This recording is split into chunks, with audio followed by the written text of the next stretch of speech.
ఓం సాయిరామ్ శ్రీమాత్రే నమః. అమ్మ బిడ్డలందరికీ నమస్కారం ఫ్రెండ్స్. ఎలా ఉన్నారండి? ఏం చేస్తున్నారు? అందరూ బాగున్నారు కదా? మన అమ్మ దయ వల్ల అందరూ కూడా సుఖంగా సంతోషంగా ఎప్పుడు కూడా ఆనందంగా ఉండాలి అని చెప్పి అమ్మవారి తరపున నేను కూడా మనస్ఫూర్తిగా కోరుకుంటూ ఉన్నాను ఫ్రెండ్స్. ఈరోజు అమ్మవారు అందించే సందేశం ఏంటి అంటే కనుక, తల్లి నీ బంధం గురించి వెంటనే విజయవాడ కనకదుర్గమ్మనే నువ్వు తాకిన వెంటనే గొప్ప శుభవార్తను వింటావు, కాదని దూరంగా నెట్టేయకమ్మా అని చెప్పి ఏదో ఒక తెలియని సందేశాన్ని అయితే ఈరోజు అమ్మవారు మనకు అందించాలి అని అనుకుంటూ ఉన్నారు. మరి ఈ సందేశం వినే ముందు ఎవరికైతే అమ్మవారు అంటే నమ్మకం ఉంటుందో వారందరూ కూడా ఖచ్చితంగా ఈ వీడియోకి ఒక చిన్న లైక్ ఇచ్చి వీడియోని వినడం అయితే స్టార్ట్ చేయండి. అంత మాత్రమే కాదండి, కింద కామెంట్ సెక్షన్లో శ్రీమాత్రే నమః అని చెప్పి టైప్ చేయడం మాత్రం అస్సలు మర్చిపోవద్దు ఫ్రెండ్స్. ఇక చాలామంది కూడా వాళ్ళ జీవితంలో జరిగిన అనుభవాలు కామెంట్ సెక్షన్లో ఒక్కొక్కరు షేర్ చేస్తూ ఉంటే చాలా మంచిగా అనిపిస్తుందండి. రెస్పాన్స్ అనేది ఏంటంటే, అక్క మేము అనుకున్న కోరిక మాకు నెరవేరింది అని సిన్సియర్గా కామెంట్ సెక్షన్లో షేర్ చేస్తున్నారు. చూడండి, ఎంతో గొప్ప మంచి అనుభవాన్ని నాకు నిన్న చదవడం జరిగిందండి. నిజంగా వాళ్ళు అనుకోని డబ్బు అంటే మేము నిజమేనా, ఇలా జరుగుతుందా, ఇలా కూడా జరుగుతాయా అని మేము నిజంగా అనుమానపడ్డాం అక్క. ఖచ్చితంగా అమ్మవారు మాకు నిరూపించారు. ఖచ్చితంగా ఈ సందేశాల రూపంలో మాకు కావాల్సిన డబ్బు మాకు అందింది టైంకి అని చెప్పి సందేశాన్ని ద్వారానే మాకు చాలా మంచి జరిగింది అని చెప్పి మీకు ధన్యవాదాలు అని చెప్పి తెలియజేశారు. చాలా థ్యాంక్స్ అండి. నిజంగా 100కి 1000% అమ్మవారి సందేశాల ద్వారా సమస్యలు దాన్ని తీరుతున్నాయని చెప్పి దానిలో ఎటువంటి సందేహం లేదని నేను పూర్తిగా మీ అందరికీ హామీ ఇవ్వగలుగుతున్నాను. ఈ రోజున మీరందరూ కూడా చాలా సంతోషంగా ఉంటారు అని చెప్పి నిజంగానండి, నా స్నేహితురాలండి తన భర్తలో మార్పు వచ్చి చాలా ఆనందంగా ఉన్నాను అని చెప్పి కూడా కాల్ చేసి చెప్పారు. ఇక అమ్మవారి సందేశం విషయానికి వస్తే కనుక, బిడ్డా నీ బంధం గురించి ఒక శుభవార్తను తెచ్చానమ్మా. విజయవాడ దుర్గమ్మని నువ్వు తాకిన మరుక్షణం నీకు నీ జీవితంలో ఈ సందేశంలో ఏ ఆంతర్యాన్ని నేను ఇవ్వబోతున్నానో తెలుసుకో బిడ్డా. అన్నీ ఉన్నా కానీ ఏదో లోటు. అమ్మా దుర్గమ్మ, నాకు తినడానికి చక్కగా తిండి ఉంది, టైంకి నాకు కావలసినవన్నీ కూడా నాకు అందుతూనే ఉన్నాయి, కానీ నా జీవితంలో ఏదో నేను తీర్చుకోలేని బాధతో నా మనసు అనేది గందరగోళంగా, ఎటువంటి ప్రశాంతత అనేది నాకు లేకుండా మనసంతా కూడా చికాకుగా అల్లకల్లోలంగా ఉంటుంది. దుర్గమ్మ, అసలు నాకు మనశ్శాంతి లేకపోవడానికి కారణమే నా భర్త, లేదా దానికి కారణమే నా భార్య అని చెప్పి నాకు రోజు మొత్తంలో కనీసం నువ్వు ఒక్కసారైనా సరే కానీ అనుకుంటూ ఉంటున్నావు, నేను అందరినీ కూడా ప్రేమగా చూసుకుంటాను, అందరితో కూడా చాలా చనువుగా ఉంటాను, ఒక పసి పిల్లలాగా నేను నా భర్త దగ్గర ఉంటాను, కానీ నా భర్త మాత్రం నన్ను ఎప్పుడు కూడా ఒక దూరం నుంచి, ఒక బయట నుంచి వచ్చిన అమ్మాయిలాగానే చూస్తూ ఉన్నారు. నేను అతనికి ఎంత ప్రేమని పంచుతున్నానో అతను నన్ను అంత చులకనగా చూస్తున్నారు. కనీసం నా కడుపున పుట్టిన పిల్లలు కూడా నన్ను అవసరాల కోసమే వాడుకుంటున్నారా? వీరు పెద్దయ్యాక వీరి కాళ్ళ మీద వీరు నిలబడిన తరువాత నా మీద అసలు వీరు ప్రేమను అనేది చూపిస్తారా? ఒక తల్లిగా లేదా ఒక తండ్రిగా నాకు గౌరవం మర్యాద ఇస్తారా అనే రకాల ఆలోచనలతోటి నీ మనసు అనేది సతమతమైపోతూ ఉంటుంది. పిల్లల గురించి పక్కన పెడితే, పిల్లలకు తల్లిదండ్రి అంటే ఖచ్చితంగా ప్రేమ ఉంటుంది తల్లి. ఈ ప్రపంచంలో వారి అవసరాలను తీర్చుకోవడం కోసం ఎంతమంది ఉన్నా కానీ తల్లి ప్రేమ, తండ్రి ప్రేమ ఖచ్చితంగా బిడ్డలకు అవసరం అవుతుంది. కనుక నువ్వు పిల్లల గురించి ఎటువంటి బాధపడవలసిన అవసరము లేదు. పిల్లల ఎదురుగా నువ్వు కోపము, ఆవేశము అనేది చూపించకుండా వారితో శాంతంగా నెమ్మదిగా ఉంటే కనుక వారు నీకు నచ్చినట్లుగా వారు నీతో ఎలా మాట్లాడాలి అని చెప్పి నువ్వు కోరుకుంటూ ఉన్నావో వారితో కూడా నువ్వు అలాగే మాట్లాడుకుంటూ వెళ్తే కనుక మీ ఇద్దరి మధ్య అయితే తల్లి కూతుర్లు లేదా తల్లి కొడుకుల మధ్య సంబంధం అనేది చాలా చక్కగా కుదురుకుంటుంది. ఇక భర్త విషయానికి వస్తే కనుక, భర్త బయటకు వెళ్ళి అనేక రకాలైనటువంటి పనులు చేసుకుంటూ ఉంటారు. కానీ ఈ మధ్య నీకు భర్త మీద ఒక చిన్న అనుమానం కూడా వచ్చింది. చిన్నది అని చెప్తే నేను అనే కంటే కూడా అది నీ జీవిత సమస్యగా మారిపోయింది. అది చాలా పెద్ద అనుమానమే. అవును, అది అనుమానం కాదు, నిజమే అని కూడా నీకు తెలుసు. అయితే ఈ నిజం అనేది ఎటు అబద్ధం అనేది అవ్వదు కదా.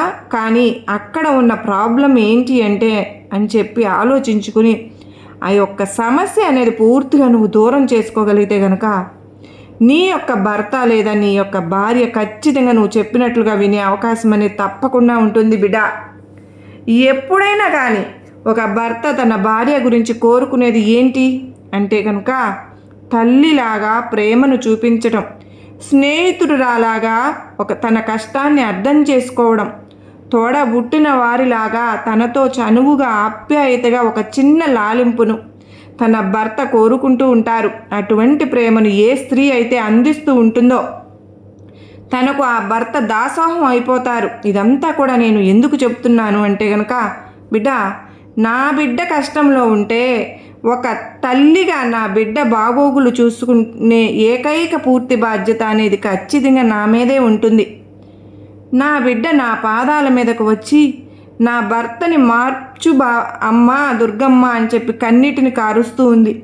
అటువంటప్పుడు తన కన్నీళ్లను తుడిచే అవకాశం తన చేతుల్లోనే ఉంది అని చెప్పి నా బిడ్డ గుర్తించడం లేదు. కనుకనే నేను నీకు ఈ రోజున ఈ సందేశం ద్వారా నీకు పంపిస్తున్నాను బిడ్డ. నువ్వు ఎప్పుడైతే విజయవాడ కనకదుర్గమ్మని నన్ను తాకావో అంటే అంతటి శక్తి స్వరూపిణి నువ్వు ఏదైతే తాకావో ఆ తాకిన మరు నిమిషమే నీ యొక్క శరీరంలో ఉండే నెగిటివ్ ఎనర్జీ అంతా కూడా దూరం అయిపోయింది. నువ్వు ఏదైతే నెగిటివ్గా ఆలోచిస్తూ ఉన్నావో, నీ మనసులో చికాకులు ఏవైతే ఉన్నాయో ఆ చికాకులన్నీ కూడా పూర్తిగా దూరం అయిపోయి నువ్వు ఆనందంగా ఉండే రోజు అనేది నీకు ఈ రోజు నుంచే ప్రారంభం కానుంది. కనుకనే నువ్వు ఆ దుర్గమ్మను తాకావు తల్లి. నువ్వు ఎప్పుడైతే నీ దుర్గమ్మను తాకావో ఈ రోజు నుంచే నీ జాతకంలో దోషాలు అన్నీ కూడా పూర్తిగా మాయమైపోతాయి. ఇక నువ్వు చేయాల్సిందల్లా ఏంటంటే కాస్తంత ఓర్పుని పెట్టుకోవడం, నీకు వచ్చే ఆవేశము, నీకు వచ్చే కోపం కాసేపు నువ్వు కూర్చుని ఆలోచించుకున్నప్పుడు అవునమ్మా నేను కోప్పడ్డాను, ఆ క్షణంలో నేను కోప్పడకుండా ఉండాల్సింది అని చెప్పి ఎన్నోసార్లు నువ్వు అనుకున్న రోజులు కూడా ఉన్నాయి. నిజమే కదా తల్లి? అయితే ఆ కోపాన్ని నువ్వు ఎందుకు కంట్రోల్ చేసుకోలేకపోతున్నావా అని చెప్పి ఆలోచించుకుంటే నువ్వు ఆ సమయంలో నా పేరును తలుచుకున్నా దుర్గమ్మ అని తలుచుకున్నావు అంటే కనుక నీ యొక్క కోపం ఆవేశం అన్నీ కూడా వాటంతటికి అవే తగ్గిపోతాయి. నీ భర్త మీద నువ్వు అరిచే ఆ క్షణంలో కాస్తంత నువ్వు ఓర్పుని గనక పట్టుకోగలిగినట్టయితే నీ యొక్క జీవితం మహా అత్యద్భుతంగా ఉంటుంది తల్లి. నేను నీకు ప్రమాణం చేసి చెప్తున్నాను, నీ భర్త చాలా అంటే చాలా మంచివాడు. ఇద్దరి మధ్య గొడవలు రావడానికి కారణం మీ యొక్క కోపము ఆవేశం మాత్రమే. ఈ యొక్క కోపం ఆవేశాన్ని కంట్రోల్ చేసుకుని ఇద్దరు కూడా ఒకరి విలువను ఒకరు గౌరవించుకుంటూ ఒకరికి నచ్చినట్లు ఒకరు అన్యోన్యంగా ఉంటూ, ఒకరికి కోపం వచ్చినప్పుడు మరొకరు శాంతంగా ఉంటూ, ఒకరికి బాధ కలిగినప్పుడు మరొకరు ఓదార్పుని ఇస్తూ, డబ్బే శాశ్వతం అని చెప్పి ప్రతి నిమిషం డబ్బు గురించి గొడవలు పడడం మానేసిన రోజు మీ ఇద్దరి జీవితం చాలా అంటే చాలా అద్భుతంగా ఉంటుంది తల్లి.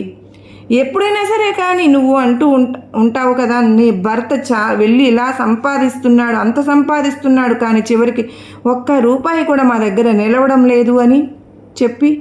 అయితే నేను నీకు ఇప్పుడు ఒక చిన్న కథని చెప్పనా, జాగ్రత్తగా వింటావా? డబ్బు యొక్క విలువ ఏమిటో నీకు ఇప్పుడే తెలుస్తుంది. ఒక ఊర్లో శివాజీ అనే ఒక వ్యక్తి ఉన్నాడు. ఆ వ్యక్తి తన భార్య వారికి పెళ్ళయి దాదాపుగా 30 సంవత్సరాలు అవుతుంది. అయినా కూడా వారికి సంతానం అనేది లేదు. సంతానం కోసం ఎన్నో పూజలు చేశారు, ఎన్నో నోములు నోచారు, ఎన్నో వ్రతాలు చేశారు, దానాలు చేశారు, ధర్మాలు చేశారు. అయినా సరే కానీ వారికి సంతానమే కలగలేదు. అయితే ఇక వాళ్ళ భార్య ఒక 20 సంవత్సరాలు అంటే 30 సంవత్సరాలు పెళ్ళి అవుతుంది కదా, ఆ తరువాత 20 సంవత్సరాలకు అలా వాళ్ళ జీవితాన్ని గడుపుతారు. 30 సంవత్సరాల తర్వాత వారికి భార్యకు ఆరోగ్యం అనేది దెబ్బతింటుంది. ఆరోగ్యం దెబ్బతిన్న తర్వాత అప్పటికి ఇద్దరికి కూడా కలిసి పని చేసుకునేవారు కదా కూడా, ఇప్పుడు కేవలం తన భర్త మాత్రమే సంపాదన మీద ఇల్లు గడవాల్సి వస్తుంది. ఇక తన భర్తకు కూడా వయసు అయిపోవడంతో ఏ పని కూడా చేయలేకపోతూ ఉంటారు. ప్రతి నిమిషం కూడా అమ్మవారి నామస్మరణ చేసుకుంటూ ఉంటారు భార్యాభర్తలు ఇద్దరు కూడా. అయితే వారికి ఒక ఆవు ఉంటుంది అన్నమాట. వారికి జీవనాధారం ఏదైనా ఉంది అంటే కేవలం ఆ ఒక్క ఆవు మాత్రమే. ఆవు పాలిస్తే ఆ పాలను అమ్మి బయటకు తీసుకువెళ్ళి వచ్చిన డబ్బులతోనే తన భార్యకు చూపించుకుంటూ ఇంట్లో గడుపుకుంటూ జీవనాన్ని కొనసాగిస్తూ ఉన్నారు. కొన్ని రోజులకే వాళ్ళ భార్య అనారోగ్యంతో చనిపోతుంది. ఇక చివరకు అతని ఆవు వీరిద్దరే మిగులుతారన్నమాట. అదే ఊరిలో ఒక యజమాని అనే ఒక జమీందారు కూడా ఉంటారన్నమాట. అతను ఏ కష్టము పడడు, చక్కగా కూర్చుంటాడు. ఎంత కూర్చుని తిన్నా డబ్బును సంపాదించి పెడుతుంది డబ్బు అని చెప్పి ఉంటారు కదా బిడ్డ. అలాగే తన యొక్క డబ్బే తనకి డబ్బును సంపాదించి పెట్టడం మొదలు పెడుతుంది. ఇంట్లో కూర్చుని రోజుకు తను కొన్ని వేల రూపాయలు సంపాదిస్తాడు. అతను ఊరికి జమీందారు కావడంతో ఎంతోమంది మనుషులు లేచిన దగ్గర నుంచి పడుకునేంత వరకు అతని చుట్టూ తానే తిరుగుతూ ఉంటారు. కానీ ఏ రోజు కూడా భగవంతుడు ఒక్క నమస్కారం కూడా పెట్టడు. తనకు డబ్బే జీవితం, డబ్బే ప్రపంచం, ఇదంతా కూడా పైన ఆకాశంలో ఉన్న భగవంతుడు గమనిస్తూనే ఉంటారు. ఆ విష్ణుమూర్తి గమనించి నారదుడిని భూలోకంలోకి ఎవరెవరు కష్టాలు పడుతున్నారో చూసి రమ్మని చెప్పి పంపిస్తారు.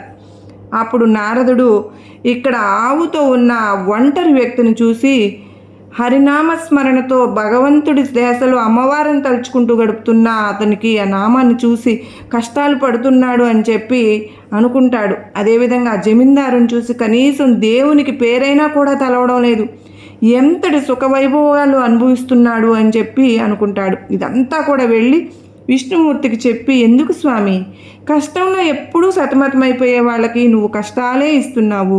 నీ నామస్మరణతో అమ్మను తలుచుకుంటూ దుర్గమ్మను అతను రోజు కూడా గడుపుతూ ఉన్నాడు. కానీ అతనికి సంతానం మాత్రం కలగలేదు, అతను భార్య కూడా లేదు. ఎప్పుడు నీ నామస్మరణతో గడుపుతూ నీ కష్టాలనే అనుభవిస్తున్నాడు. ఇతనేమో కనీసం నీ నామాన్ని కూడా అతను జపించడు, అయినా కూడా కానీ డబ్బులతో తొలతూగిపోతున్నాడు అని చెప్పి అడుగుతూ చెప్పగా అతను అప్పుడు శ్రీహరి, కష్టాలు అనుభవించేవారు దైవానికి పూజలు చేసేవాడే కష్టాలు అనుభవించడానికి కారణం ఏంటో నాకు చెప్పండి స్వామి అని చెప్పి ఆ విష్ణుమూర్తిని నారద మునీశ్వరుడు అడుగుతారు. అంటే ఆ విష్ణుమూర్తి లేచి, సరే పద, దీనికి పూర్తి కారణం నేను నీకు భూలోకానికి వెళ్దాం పద అని చెప్పి నారదునితో కలిసి విష్ణుమూర్తి వారు కూడా భూలోకానికి వస్తారు.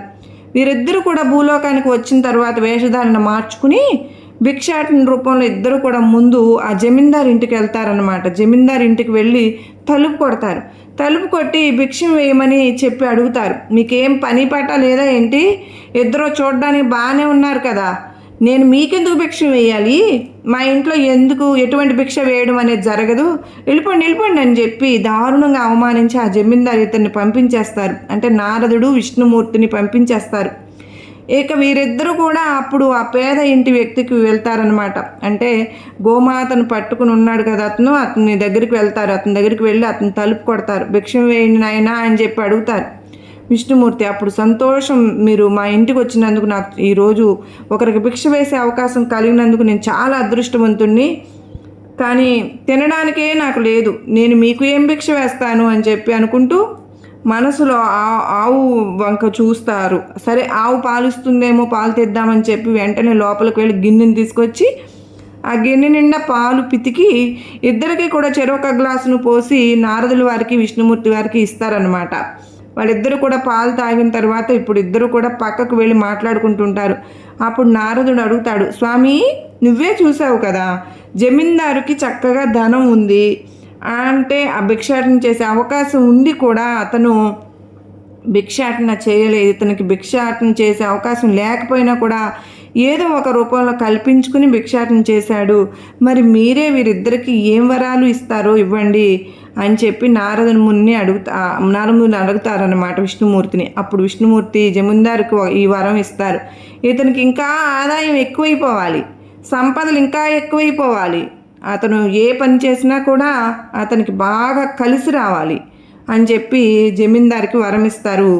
ఇక ఈ యొక్క కష్టాలు పడే వ్యక్తికి మాత్రం ఇతనికి ఏదైతే ఆధారం ఉందో ఆ ఆవు కూడా రేపటికల్లా చనిపోవాలి అని చెప్పి వరం ఇస్తారు. అన్నమాట. ఇక నారదులు వారు చాలా ఆశ్చర్యపడిపోతారు. అదేంటి స్వామి, మీరు ఇతను పేదరికంలో ఉన్నవారని చూసి మీరు ఇతన్ని జమీందారుని చేసి అతన్ని పేదవాడిని చేస్తారేమో అనుకున్నాను. కానీ మీరేమో అతనికి ఉన్న ఏకైక జీవనాధారం ఆ గోమాత కూడా చనిపోవాలని చెప్పి వరం ఇచ్చారేంటి అని చెప్పి అడుగుతారు.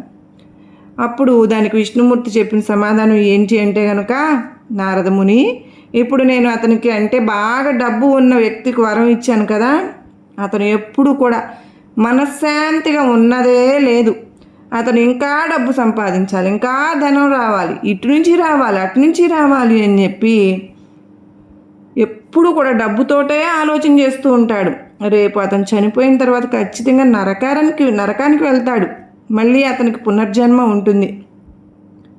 ఆ పునర్జన్మలో ఇప్పటి వరకు ఏదైతే అతను ధనం సంపాదించాడో ఆ ధనానికి కాపలాగా కాయడానికి ఒక పాము రూపంలో అతను జన్మెత్తాడు అని చెప్తాడు అన్నమాట. ఇక ఈ పేద వ్యక్తి ఎవరైతే ఉన్నారో ఆ పేద వ్యక్తికి ఆ గోమాత ఏమైపోతుంది, నా భార్య చనిపోయింది, నేను కూడా చనిపోతే నా గోమాతను చూసుకునే వాళ్ళు ఎవరు అని చెప్పి ప్రతిరోజు కూడా బాధపడుతూ ఉన్నాడు.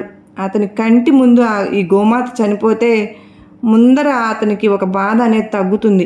గోమాత చనిపోయిందని కొన్ని రోజులు బాధపడినా సరే, కానీ ఇక నేను చనిపోయినా కానీ నాకంటూ ఎవరూ లేరు, నా గురించి ఎవరు బాధపడరు అనే ఒక ఇది ఉంటుంది కదా, ఆ గోమాత కూడా చనిపోయింది అని అతనికి కొంచెం సంతోషం కలిగి ప్రశాంతంగా తన ప్రాణాన్ని విడుస్తాడు.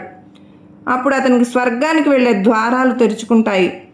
ఎప్పుడైతే గోమాత ఉండి ఇతను చనిపోతాడు, అతనికి మనశ్శాంతి ఉండదు, నా గోమాతను ఎవరు చూసుకుంటారు అని చెప్పి ఆందోళన చెందుతూ ఉంటాడు.